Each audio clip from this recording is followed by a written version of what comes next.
नमस्कार दोस्तों, इस वीडियो में हम बात करेंगे कि रिलायंस इंडस्ट्रीज का शेयर प्राइस आज क्यों इतनी तेजी से नीचे गिर गया।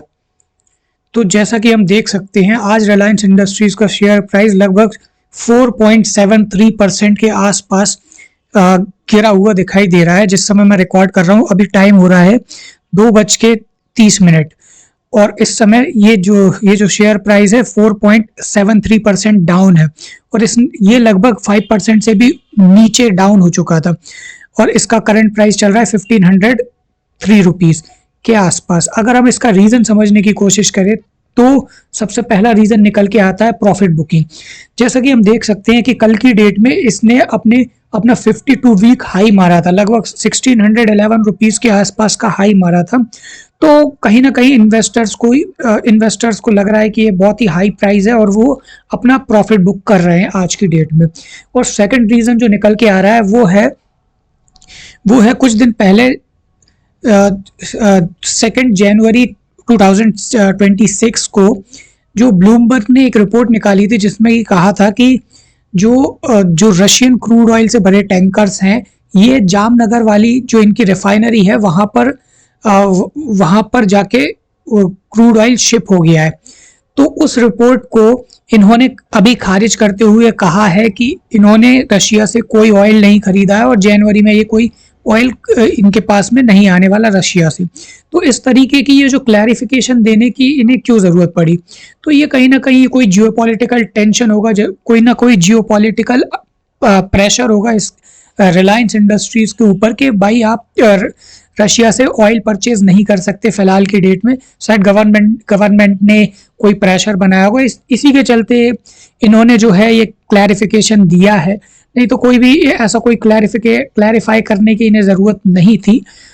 तो इसके अलावा अगर हम बात करें कोई और भी जियोपॉलिटिकल टेंशन्स हैं, जैसे कि वेनेजुएला के अंदर जो वॉर जैसी सिचुएशंस हो रही हैं, तो वहाँ के उसके चलते जो कि वेनेजुएला जैसी ऑयल प्रोड्यूसिंग कंट्री के अंदर अगर वॉर जैसी सिचुएशंस होती हैं तो रिलायंस इंडस्ट्रीज जैसी ऑयल रिफाइनरीज को कहीं ना कहीं एक प्रेशर फील करना पड़ता है और उसी प्रेशर के चलते रिलायंस इंडस्ट्रीज के अंदर हम देख सकते हैं कि कहीं ना कहीं जो प्रॉफिट बुकिंग देखने को मिल रही है हमें।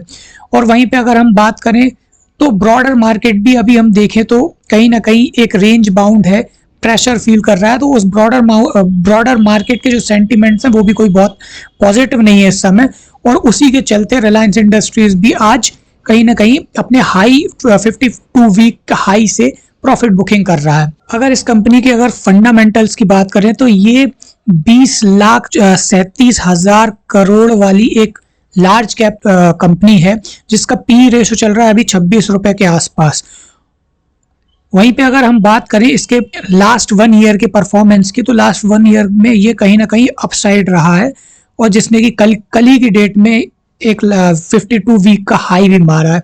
इसके बाद में अगर हम इसके कंपनी की कोई प्रॉज एंड कॉन्स की बात करें तो प्रॉज में तो यहाँ पे कोई भी हमें दिख नहीं रहा है कुछ भी।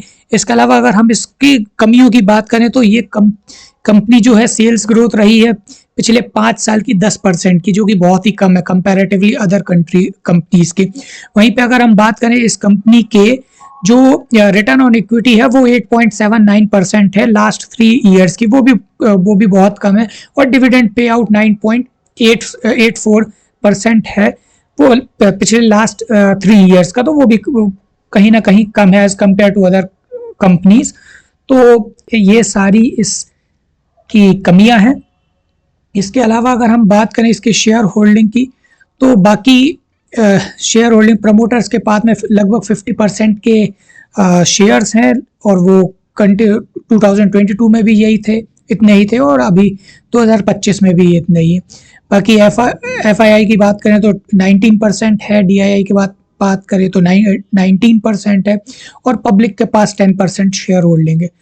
तो ये इसका फंडामेंटल है। बाकी मिलते हैं अगले वीडियो में, तब तक के लिए धन्यवाद।